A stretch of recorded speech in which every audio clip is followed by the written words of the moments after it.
close till I get up. Time is barely on our side. I don't wanna waste what's left. The storms we chase are leading us, and love is all we'll ever trust. Yeah, no, I don't wanna waste what's left. And on we'll go, through the wastelands, through the highways, till my shadow turns to sun rays.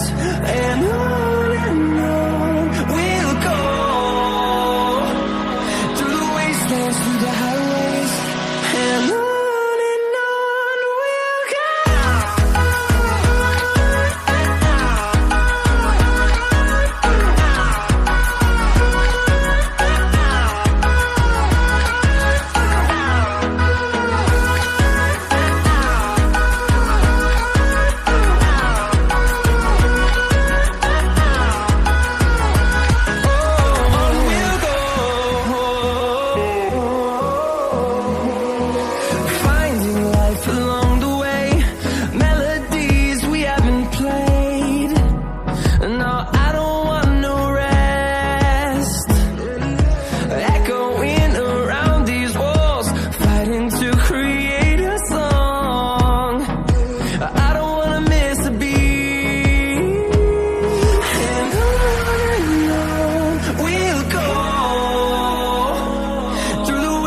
Through the highways, till my shadow turns to sun rays. And on we'll go, through the wastelands, through the highways, and on we'll go.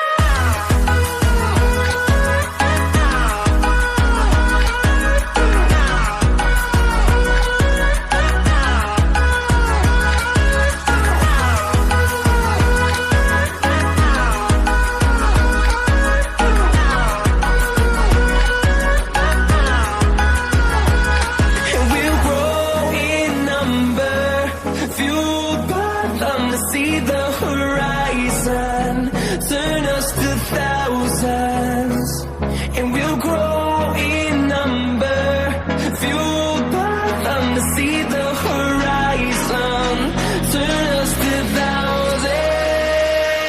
And on we'll go, through the wastelands, through the highways, till my shadow turns to sun rays. And on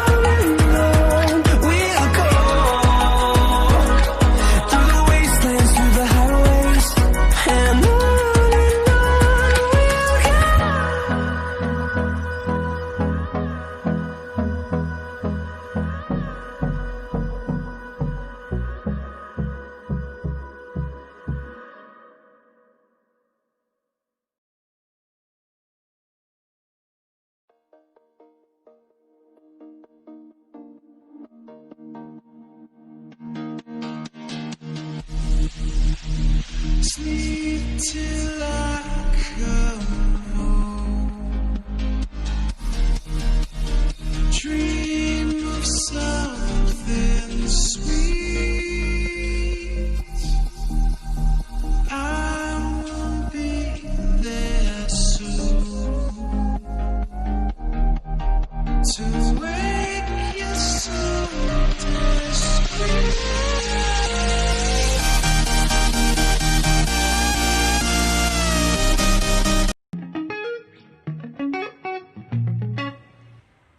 Assalamualaikum warahmatullahi wabarakatuh. Kami dari tim KKN Tematik Universitas Halu Oleo tahun 2020 akan menampilkan proses pembuatan bakso sapi dengan tepung daun kelor sebagai salah satu produk pangan hasil peternakan pendukung kebugaran di saat pandemi COVID-19. Bakso merupakan olahan pangan hewani yang memiliki kandungan protein yang tinggi dan sangat digemari banyak kalangan. Inovasi bakso dengan penambahan tepung kelor karena daun kelor kaya akan vitamin A, berbagai macam vitamin B, vitamin C, mineral, dan senyawa tanaman bermanfaat lainnya yang dapat bermanfaat saat pandemi COVID-19 untuk meningkatkan kebugaran dan imun tubuh. Adapun bahan-bahan yang digunakan yaitu Daging sapi sebanyak 1 kg yang telah digiling atau dihaluskan terlebih dahulu. Kemudian tepung tapioka sebanyak 200 gram. Selanjutnya merica bubuk sebanyak 2 sendok teh. Selanjutnya garam sebanyak 2 sendok teh. Selanjutnya bawang putih 8 siung yang telah dihaluskan. Dan yang terakhir tepung daun kelor sebanyak 40 gram yang sudah dihaluskan terlebih dahulu. Bahan-bahan tersebut dapat ditambahkan sesuai dengan selera masing-masing. Selanjutnya, kita langsung pada proses pembuatan bakso. Pertama-tama, campurkan tepung tapioka dengan daging giling, aduk menggunakan tangan agar adonan tercampur secara merata.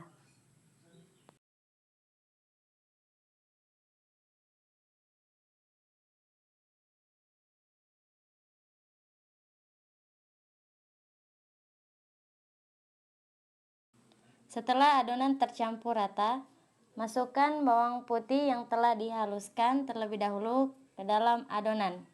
Kemudian aduk kembali. Setelah itu, tambahkan juga merica bubuk 2 sendok teh ke dalam adonan dan garam 2 sendok teh. Garam dapat ditambahkan sesuai dengan selera masing-masing. Kemudian adonan diaduk kembali.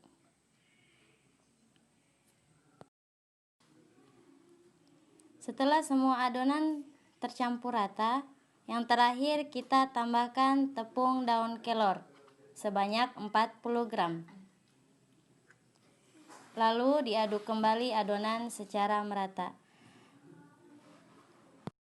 Sambil mencampur semua adonan, tambahkan es batu secukupnya. Es batu ini berfungsi agar tekstur dari bakso lebih lembut dan juga lebih kenyal. Setelah semua bahan tercampur rata, cetak adonan berbentuk bulat dengan menggunakan tangan. Kemudian masukkan ke dalam air yang telah dididihkan terlebih dahulu. Tunggu sampai bakso mengapung ke atas, lalu angkat dan dinginkan di atas wadah. Setelah beberapa menit atau terasa bakso sudah dingin, maka bakso siap dihidangkan dan dikonsumsi. Demikianlah proses pembuatan bakso sapi dengan tepung daun kelor. Sekian dan terima kasih. Wassalamualaikum warahmatullahi wabarakatuh.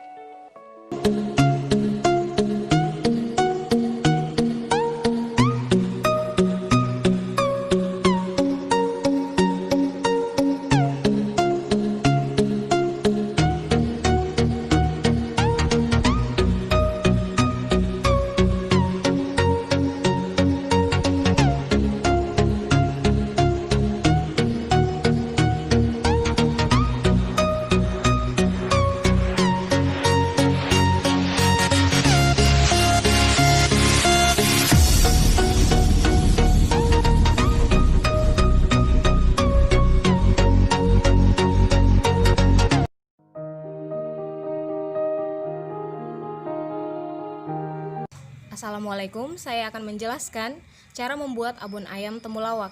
Seperti yang kita ketahui, bahwa abon banyak disukai oleh masyarakat karena terbuat dari daging ayam yang memiliki kandungan protein yang tinggi dan tingkat keawetan yang lama. Nah, selanjutnya saya akan menjelaskan bahan-bahan yang diperlukan untuk pembuatan abon ayam. Yang pertama yaitu 1 sendok makan merica bubuk, sejumput jintan, 1 ruas jahe dan lengkuas yang sudah dihaluskan, 1 sendok makan asam jawa, 50 gram gula merah, 1 sendok makan gula pasir, 2 buah cabai besar yang sudah dihaluskan, 20 ml air kaldu, 130 ml santan kelapa, dan 15 siung bawang merah, serta 9 siung bawang putih, dan 1/4 kg temulawak. Cara pembuatannya yaitu bumbu-bumbu halusnya dioseng terlebih dahulu seperti cabai merah, bawang putih, bawang merah, dan lengkuas serta jahe. Nah, di sini kami menggunakan ayam. Untuk ayamnya sendiri terlebih dahulu dikukus, bukan direbus, karena untuk mengurangi kadar air yang ada di dalam ayamnya. Setelah dikukus, ayamnya disuir-suir sampai sehalus mungkin. Nah, ini dia pencampuran antara bumbu-bumbu halusnya. Ini dioseng dan bukan digoreng dengan minyak.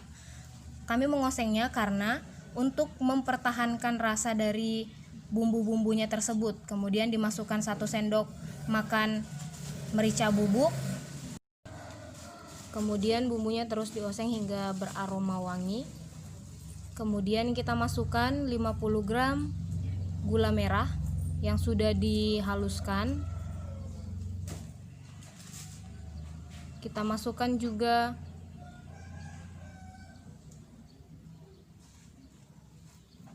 jahe dan lengkuas yang sudah dihaluskan.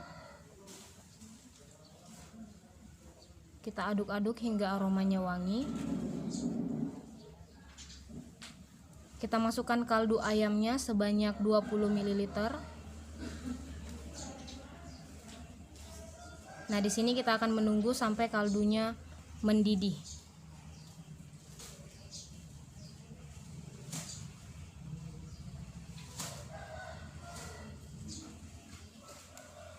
Kita tambahkan juga sebanyak 130 ml santan kelapa. Masukkan daun salam dengan daun jeruk. Kemudian tambahkan temulawaknya. Seperti inilah penampakannya ketika bahan-bahan telah dicampurkan. Nah, setelah bumbu-bumbunya atau air kaldu dan santannya tadi mendidih, kita masukkan ayam yang telah disuir tadi ke dalam wadah atau wajan dan kita mengaduknya hingga dia kering. Nah, seperti inilah dia penampakannya ketika kita mengaduknya hingga kering.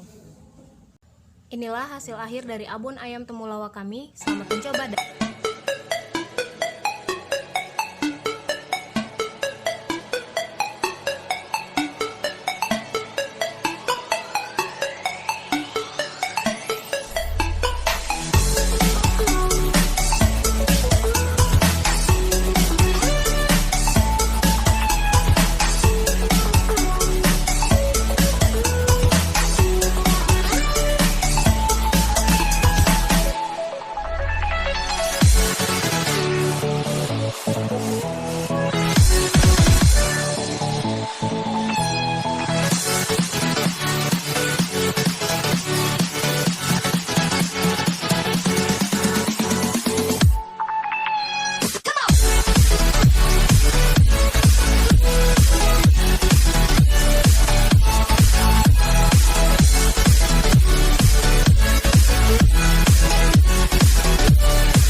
Assalamualaikum warahmatullahi wabarakatuh.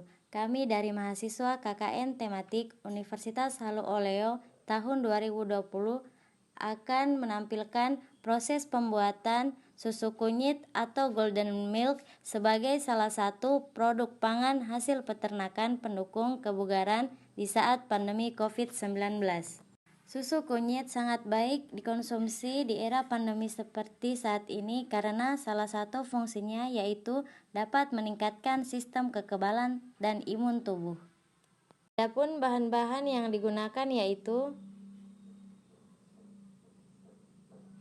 selanjutnya kita masuk pada proses pembuatan susu kunyit. Tuang susu ke dalam wadah. Di sini susu yang kami gunakan yaitu susu cair, tetapi bisa juga diganti menggunakan susu bubuk.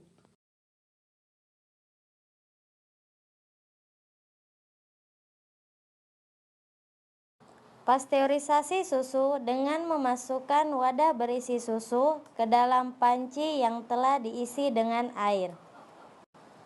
Kemudian tambahkan kunyit sebanyak 2 ruas yang telah digeprek terlebih dahulu. Kunyit dapat ditambahkan ataupun dikurangi jumlahnya tergantung selera.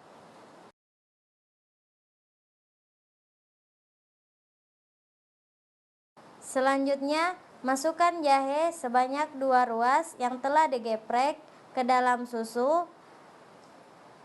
Jahe dapat ditambahkan ataupun dikurangi sesuai dengan selera. Aduk-aduk semua bahan agar tercampur rata. Gunakan api sedang pada saat mempasteurisasi susu.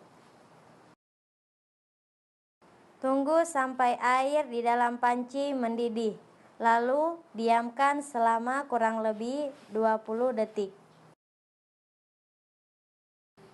Sambil menunggu air mendidih, tambahkan kental manis ke dalam susu.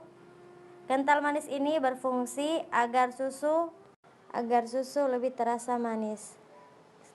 Setelah mendidih, angkat dan saring susu agar terpisah dari ampas jahe dan juga kunyit.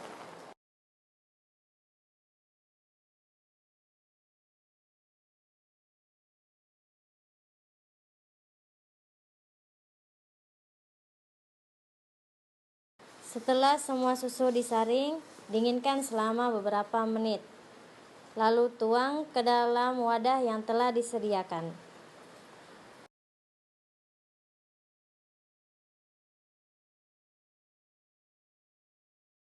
Susu siap dibagikan kepada ibu-ibu PKK. Demikianlah rangkaian kegiatan pembuatan produk susu kunyit. Sekian dan terima kasih. Wassalamualaikum.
Something to hold on to, gotta find it first. But here I am, 'cause I've been laying under palm trees, waiting for the summer, knowing there's nowhere to go.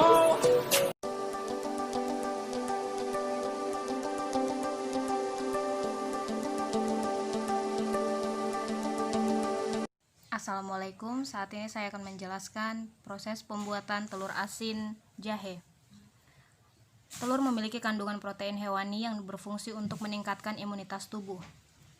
Telur juga disebut sebagai wonderful food karena mengandung lemak pada bagian kuningnya yang disebut high density lipoprotein. Bahan yang diperlukan untuk pembuatan telur asin yaitu telur ayam, namun pada umumnya telur yang digunakan adalah telur bebek. Kemudian ada air jahe, abu gosok, dan garam.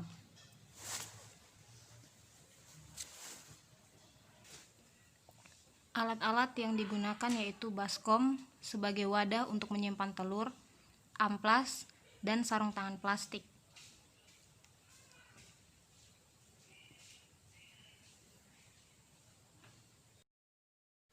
Proses pembuatan telur asin jahe yaitu yang pertama, campurkan terlebih dahulu bahan-bahan seperti abu gosok, garam, dan air jahe di dalam wadah. Kemudian balurkan di kerabang telur dan didiamkan selama kurang lebih 2 minggu. Setelah didiamkan 2 minggu,